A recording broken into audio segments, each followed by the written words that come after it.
This is Geek Gab with your hosts, Dorrinal, Brian Niemeier, and me, Daddy Warpig. We are back.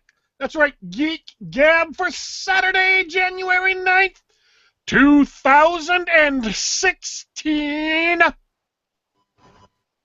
We are here reviewing the brand new Quentin Tarantino movie, the 3-hour opus, his 8th film, Hateful 8. But first, we want to give my co-hosts a chance to say hello. Brian, how was your week? Oh, it's been kind of messed up. Although, interesting. What was messed up about it? Well, I don't know if we want to get too deep into this, but I was supposed to be part of a podcast last night, a Superversive SF live stream. We were supposed to have Milo Yiannopoulos on to talk about SJWs in science fiction publishing, and at 5 p.m. Central, right when he's supposed to come on, is when Twitter de-verified his account, so he had to cancel and deal with that. And we got to watch the situation unfold in real time. Was that like the only thing that was messed up this week? It was messed up enough for the whole week, but I mean, not being able to speak to Milo, that would ruin my week. Well, and we've been waiting to do it because you have to. You don't just call up a guy like Milo like, hey, want to chat? We had to. Jason Rennie had to deal with Milo's people and try to set it up, and so we've been setting up for 6 or 8 weeks, and it was finally coming down to the day. Like, we had the date set January 8th, but didn't know if it was going to be at either 11 a.m. or 5 p.m. And it went right up to the wire where finally his assistant got back to us and said, yeah, 5 p.m. So there's this big build-up to it, and then Twitter decided to hit the chicken switch, and everything went to hell. It was surreal. And how was your week, Dorrinal? Good. Hateful, I guess you'd say. Nothing really new or crazy. Got back into the swing of things at work. It was great to come back after a nice long vacation. I tell you what, missing the Geek Gab last week really almost ruined my whole week, but we're back into the swing of things. Had everybody back in the weekly D&D night, and been playing a lot more Hearthstone and Heroes of the Storm lately. And of course, saw a new movie. Looking forward to all the good stuff coming out this week too. So how did your session go this week? Oh, it was great. Everybody came back from vacation, the regular players. So we had 6 people show up. We had a big party.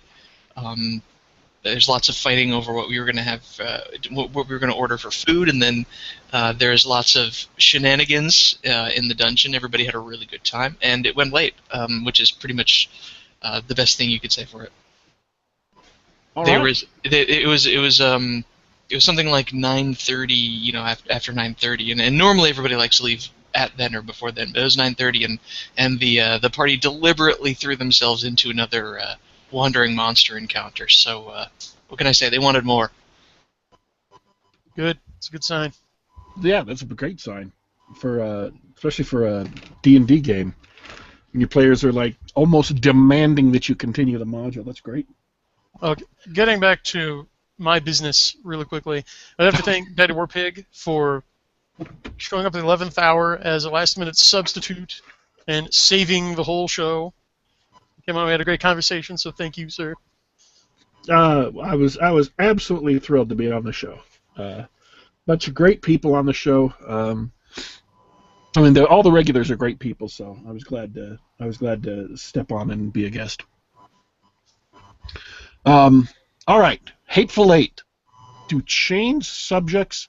How many people were on the show last night? Were there 8 of us? Ooh. Various Okay. points. To change subjects abruptly.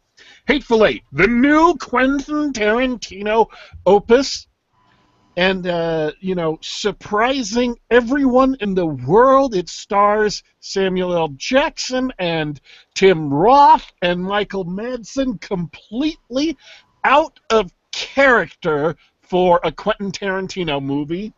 I have never heard the likes of Samuel L. Jackson in a Quentin Tarantino film until I saw it on Monday. He really dug deep and went to the back of the Rolodex for this one. Yes. Also has Kurt Russell, who is an incredible actor, one of my favorite actors. Done a ton of great movies. My favorite, though, is probably Escape from New York, or at least that's the favorite one I can think of at this point. But there are so many great Kurt Russell roles that it's hard to pick a favorite. What about you two? Is there any Kurt Russell role that pops out to you?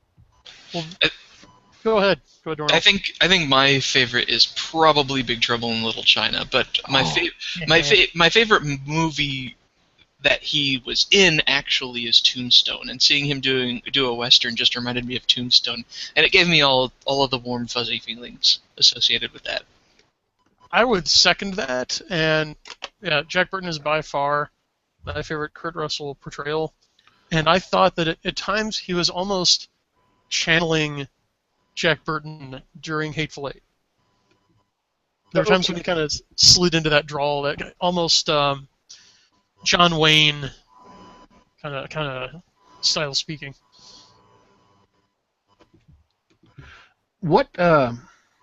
So before we discuss spoilers, I'm going to do the same thing we did with our last movie review, which was The Force Awakens. Before we get into spoilers, we want to give a pocket review so that anyone who has not seen the movie can go see it without being spoiled, but you'll still get the benefit of our immeasurable wisdom. So my pocket review is, this is very definitely a Quentin Tarantino film. People who are not Tarantino fans will likely find it off-putting. It is, however, I would not say it's the best Quentin Tarantino movie ever, but it is very definitely Quentin Tarantino movie, and it has the best dialogue overall of any Quentin Tarantino film I've ever seen. If you like Tarantino movies and you're familiar with them, then you will love this movie. By all means, go see it. If you've never seen a Tarantino movie, I'm not sure that this should be your first one. It is very reminiscent of Reservoir Dogs. It's very reminiscent of a couple of other movies. And it's important. I want to jump in here. I want to point this out because a lot of people are going to want to see Django Unchained too. This is Reservoir Dogs. This is not Django Unchained. You're not getting Django Unchained out of this. Absolutely Correct. true. A lot of people have described Hateful Eight as the basement card game scene from Inglourious Bastards stretched out to feature length. Because no one is really who he seems. There's a lot of questions of conflicting loyalties. It's very high tension throughout. And let's describe the scene real quick from Inglourious Bastards. If you've seen it, 3 members of undercover allied groups go into a basement bar with a bunch of Nazis, and they are constantly under danger of being exposed, and there's constantly the threat that violence might break out at any time, and the characters are talking with each other and engaging in banter with each other before anything happens, and so the tension of the scene builds and builds and builds until its inevitable climax. So that's what you're talking about with this movie, is characters who are interacting with each other. Now, it's not a 3-hour-long build to a climax. There are 5 acts. The movie's broken up into 5 acts, and each one has its own individual climax. Each one is its own individual story, or it has its own individual plot arc, that, and then there are 5 of them, and so you get 5 climaxes before the big ending. So, again, it's a great movie. It's a very Tarantino-esque movie. If you haven't seen any Tarantino movie, I wouldn't start with this one, but if you have and you like them, by all means, go see it. You'll love it. So, are we ready for spoilers, or do we want to do anything else before we get to spoilation territory? Spoil me. I don't mind. Okay. So from here on in, we may do anything spoiler-wise. You may have lots of stuff ruined. We will try not to ruin the whole movie for you, though. So let me ask you a question. Dorrinal, are you a Tarantino fan? I am. I really like all his movies. I even went a couple of years ago with a mutual friend of ours, just because there is a theater in downtown Salt Lake that was showing it late night. We just, on a lark, we just went and saw it, right? I'm a really big fan. I like his style. Probably my favorite is you mentioned dialogue. I think Inglourious Bastards had my favorite. But like you mentioned, this movie is sort of like that bar scene for 3 hours. It's great stuff. What about you, Brian? Are you a Tarantino fan? Absolutely. Yeah, I've seen all of his movies. The only one that I kind of don't like is Death Proof, which really doesn't count anyway. It's yeah, I dig his whole oeuvre, as it were. He's definitely a master of dialogue, and he's a consummate stylist.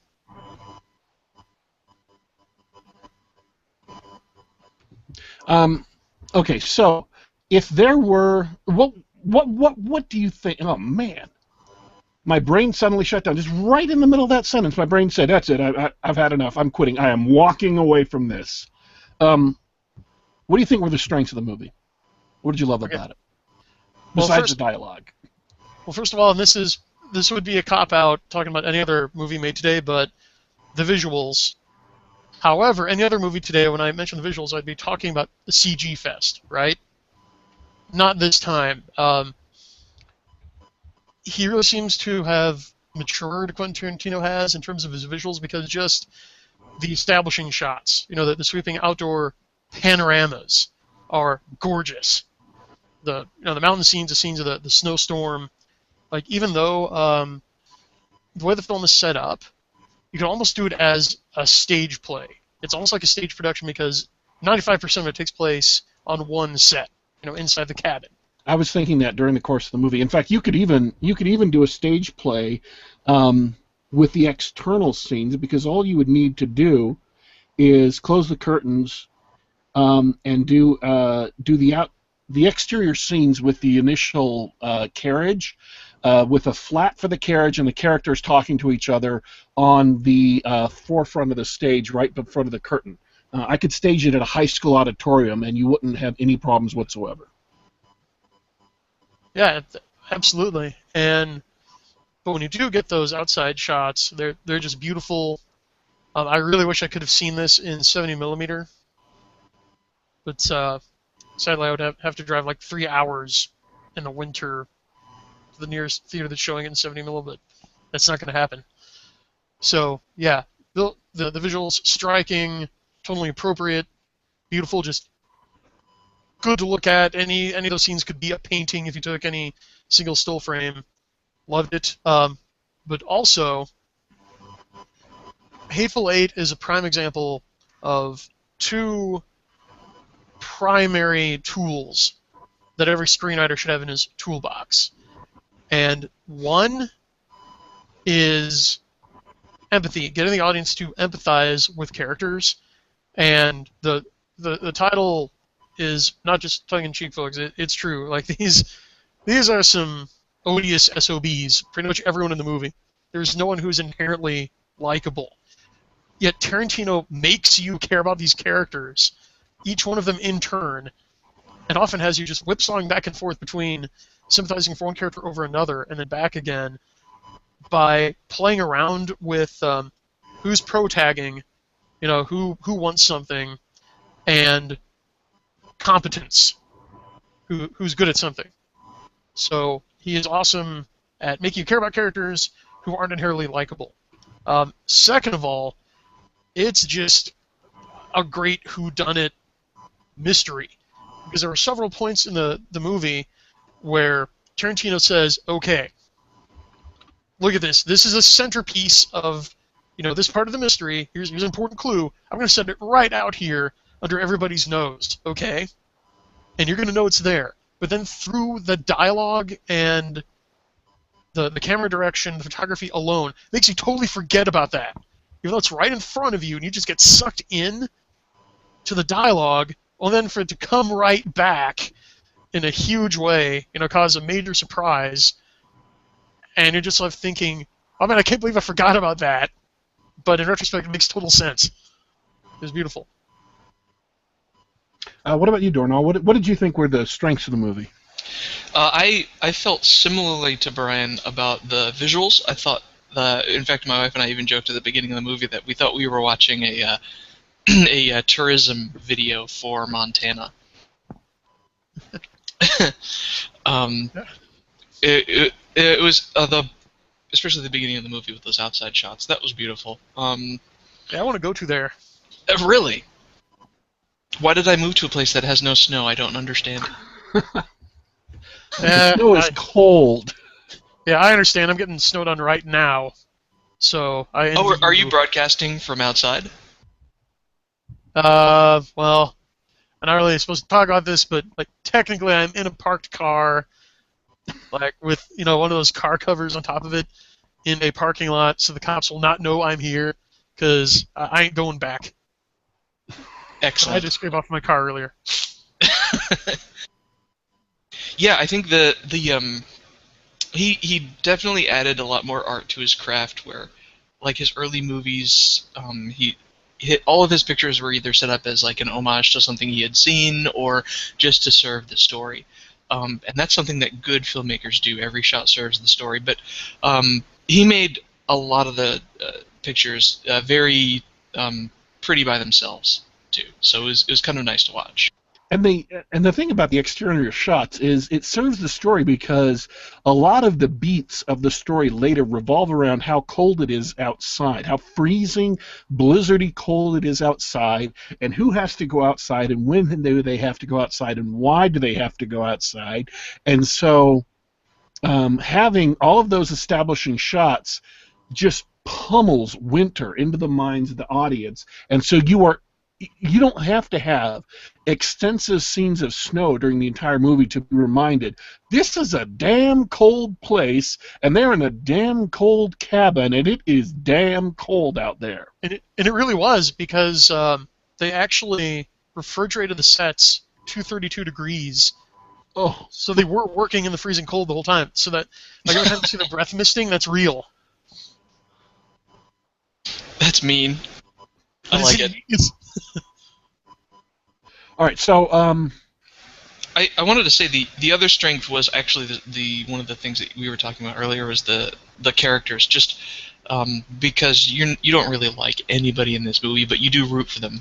When you're trying to figure out what exactly is going on, like you're pretty sure Kurt Russell's the only guy in the room who actually might be who he says he is and what he's about, and so. But you're not sure about most of the other cast, and so it gets really it's really interesting. And even character. Okay, we haven't actually done any spoilers yet, and I'm going to do some spoilers now. He actually makes us care about characters who are not there. They're holed up at this a place called Minnie's Haberdashery or Yeah. Was it Minnie? Was her name? Yeah, Minnie's Haberdashery. Yep. Minnie's not there. And early in the beginning of the movie, Samuel L. Jackson's character implies that he actually had met Minnie before, that he's stopped here many times before. He knows Minnie. So she's not there, and so he's suspicious of the whole movie. And that's where the cool mystery part comes in, as without actually... This is where they didn't use dialogue, and I'm totally off the rails here, but anyway... Samuel L. Jackson's sort of trying to piece together this mystery, like what happened to Minnie, was there foul play involved? This was done almost without dialogue, except for a brief bit at the beginning with the guy who says he's running the place. just one example. Samuel L. Jackson is walking across the cabin and he looks down on the floor and there's a tiny bead on the floor, or a jelly bean on the floor. And then he looks up at a bottle. And so you have no idea exactly what happened or exactly what's going on or how this plays into bigger things. But you know that that bead isn't supposed to be there on the floor, and that likely probably means something's out of whack. Exactly, and that totally visual storytelling there. Which that scene actually blew my mind. I think it was supposed to be a gumball or a jelly bean or something. Just wow, the way he set that up. And then later in the movie, he does a flashback and shows us exactly what happened to Minnie. And this being a Quentin Tarantino movie, things did not end well for Minnie and her crew. But even even just quickly introducing the characters in like a 5-minute scene, and even the one of the killers like flashes the other one a sympathetic look as they're they're signaling that the bad things are about to happen, and you're like, oh man, really? And it happens, and he just does that in this tight space with almost no, or with tons of dialogue, but with almost no time spent with those characters. Well, that's what's ingenious about the execution is you know what's going to happen. I mean, Tarantino sets up the scenes so that the outcomes are inevitable. You know, oh man, it's going to go down, but then he disarms you and still manages to make it surprising when it happens. That's so hard to do. Totally. Pulls off every time. Yeah. Another visual clue is the chessboard. There's a chessboard that's very prominent in the set, and it's actually central. It's in the very middle of the whole set, which cannot be a coincidence. Okay. It's the very first thing your eyes focus on when they first get inside the cabin are two chairs in front of the fireplace, an old man in one of them to the right, and the chessboard between him and the other chair. Right. And the very first thing you see inside the cabin is that old man and that chessboard. And Red Letter Media pointed this out first, so credit where credit's due, but I can totally see what the significance of that symbol is, because everything that follows is basically a high-stakes, real-life game of wits between everyone in the room. It's fantastic. Boom. Mind blown. I haven't watched the Red Letter Media review. Because our reviews are better, let's be honest. Okay. So I'm trying to think. This is, when I think about Hateful Eight, it is an exercise in keeping the audience interested through long periods of character development and dialogue that would otherwise bore the tears out of most members of the modern audience. This is not an action movie. And not that Quentin Tarantino does action movies, other than maybe Kill Bill. But he builds up the tension. It's a slow-burning movie, and the tension just keeps building until things break. And it is just so masterfully done. You look at the movie and you're like, I can't believe he. And I'll give this away. At one point, one of the very first characters introduced in the movie is this hardcore white Southern racist, and you loathe him. You just hate him. He's played by is it Walter Boyd Goggins? Crowder. Yeah, Boyd Crowder. I don't know how you could hate that man. I was rooting for him the whole time. I'm like, I don't care if he's racist. That's Boyd Crowder. Boyd Crowder always lives. He was one of the two best characters in the movie, I think. Oh yeah, he was absolutely. But even, I mean. But you start to, at one point in the movie, all of a sudden everything flips, and he goes from being, in literally a minute, goes from being an antagonist, goes from being someone you hate to being someone you start rooting for because of what happens. You're not rooting for his beliefs, you're not rooting for his background, you're not rooting for his daddy and what they did during the war, you're just rooting for him as a character, because all of a sudden you realize, yeah, he's a scumbag, but A, he's a straightforward, honest guy, and B, what he's trying to do in this specific situation is more or less the right thing. So it's just a virtuoso performance by one of the best modern directors that I know of. Yeah. Yes, go ahead. I had something deep and insightful and interesting before Dorrinal made his comments, and I forgot it, and I'm desperately trying to rummage around in my brain for what it might have been. Well, while you're trying to think, I've got a little interesting trivia about this movie. First of all, we're lucky to be discussing it all because if you guys remember, Gawker almost blew the whole thing by leaking the script back in 2014. Yeah. And Tarantino said he wasn't going to make the movie, but Samuel L. Jackson, God bless him, convinced him to do it.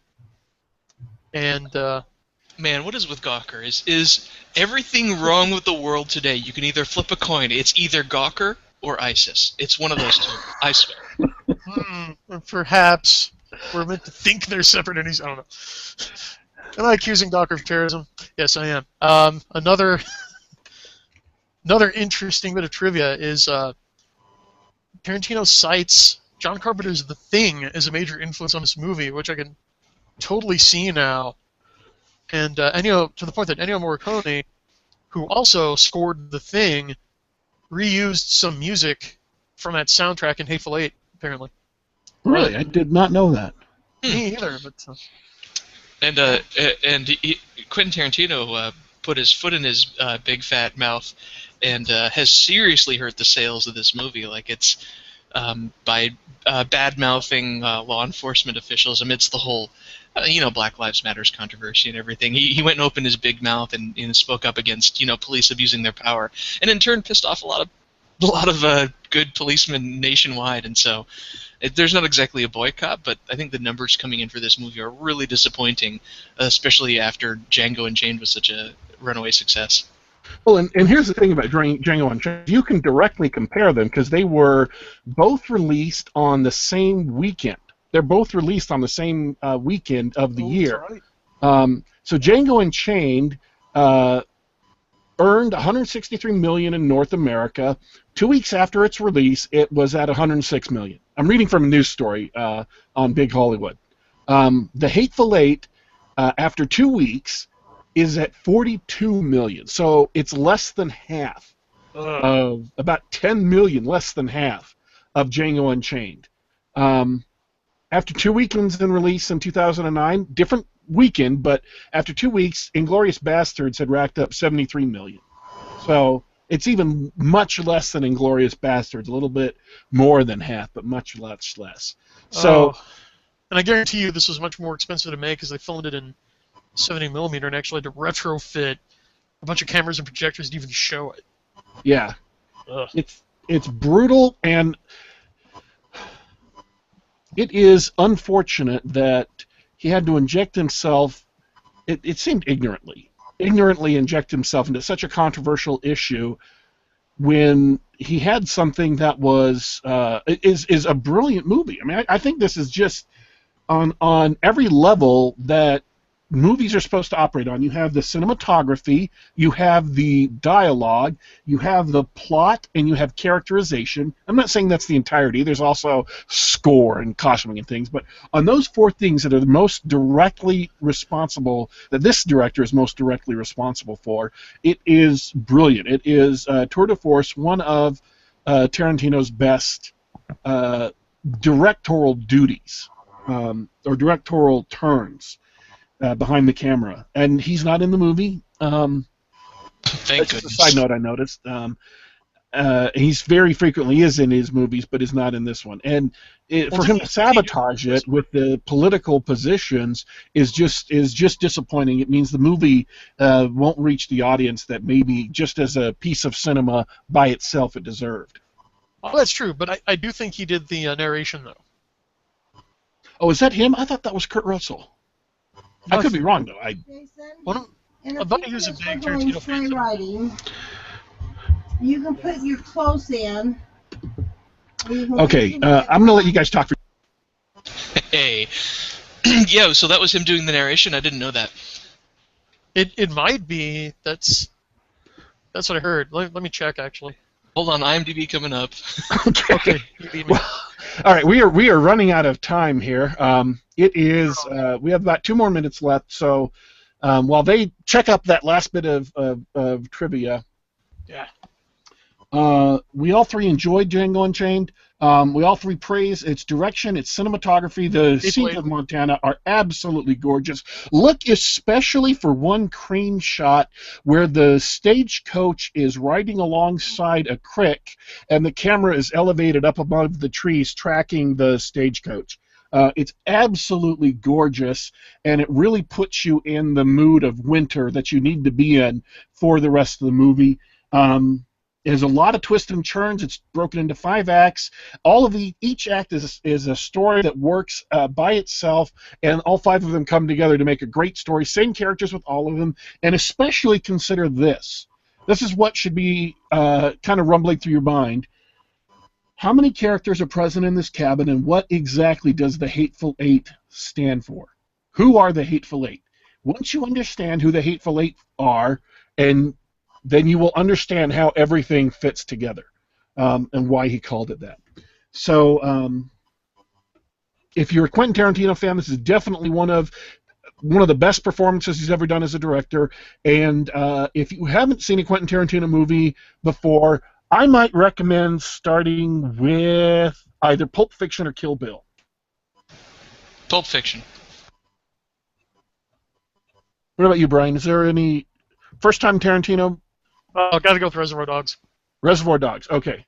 Reservoir Dogs, by the way, if you watch Reservoir Dogs, you will understand everything you need to know about Quentin Tarantino movies. Because everything, even though it's his first major movie release, his first real movie, everything that makes Quentin Tarantino is perfectly on display in Reservoir Dogs. All right. Did we figure out who does the narration? Who did the narration? It was, in fact, Quentin Tarantino. It was Quentin Tarantino. Well, there you go. Okay. Any last words, guys? I'm good. Thanks for having me. Thanks for tuning in, folks. This is Geek Gab with your hosts, Dorrinal, Brian Niemeier, and me, Daddy Warpig. Thanks for tuning in. We're off the air for now, but we will be back.